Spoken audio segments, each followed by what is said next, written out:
Okay, this is September the 10th, 2015, and we're looking at the East Pacific water vapor loop, and we're looking at the remnants of Hurricane Linda right here.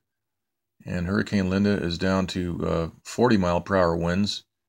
Let's go ahead and take a look at the hurricane map right now, right here. And they're still showing Linda as taking a left turn into high pressure. So this map has not been updated apparently. The storm is also indicated a little further south here than it actually is. It's up right around here and moving to the north-northeast. Okay, and the stats right now on Linda is 40 mile per hour winds, and moving. They're indicating a northwest movement at 7 miles per hour, that's just not accurate at all. The storm's actually moving to the north-northeast. Okay, so let's go back to the map again and watch that movement. The storm is clearly moving to the north-northeast around this clockwise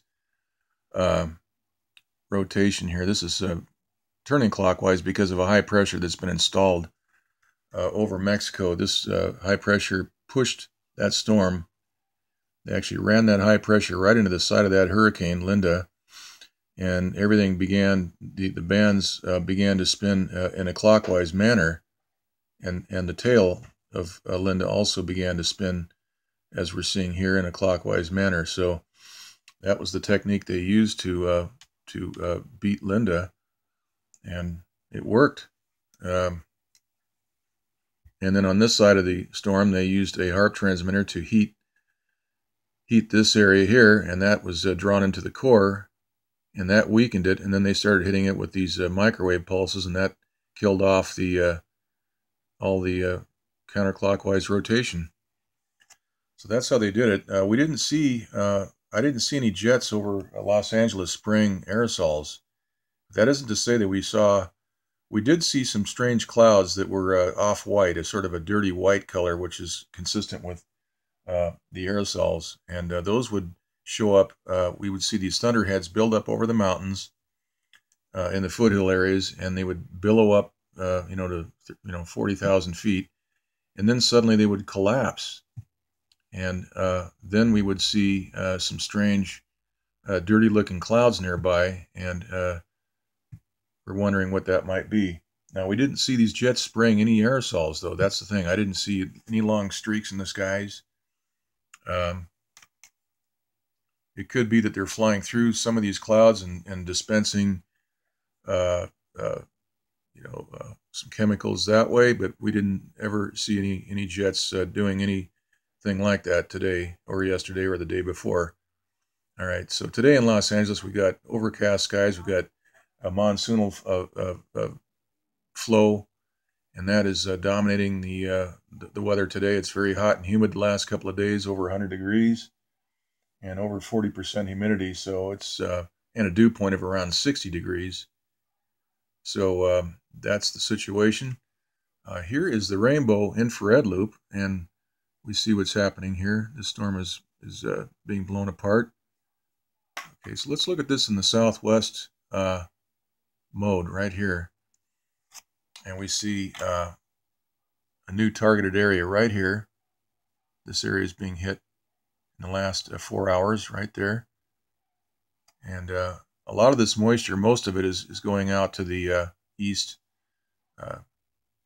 and that is because of this high pressure right here, which is very strong, and so very little moisture is getting into the northern areas of California. It's mostly isolated to the very southern part of California. So we are getting some rain. That is good, but obviously they've manipulated the weather, and they killed that storm off. Let's look at this in the southwest rainbow loop. We can see that the corner of that storm is being hit right there with a transmitter, right there. Okay. All right, so that's happening there, and that storm is being blown apart, and we can see the shock wave of that event right here. So we can see a very large, you can call it a harp ring, a blast ring, whatever you want, but that is the result of very, very high temperature water vapor expanding outward at high speed because of the temperature change. Hot air expands, and when that air is heated very quickly, we have an explosion of air, and it expands so fast that we get this blast ring that moves out very quickly. So let's take a look at that, and for a second. And that's basically what's happening, is that they've killed that off. Okay, now here's a bigger picture. This is the water vapor loop.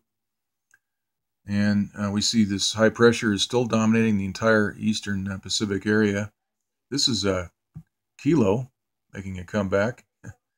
And that area is being blasted as well. We can see hurricane, or rather tropical storm Kilo right here.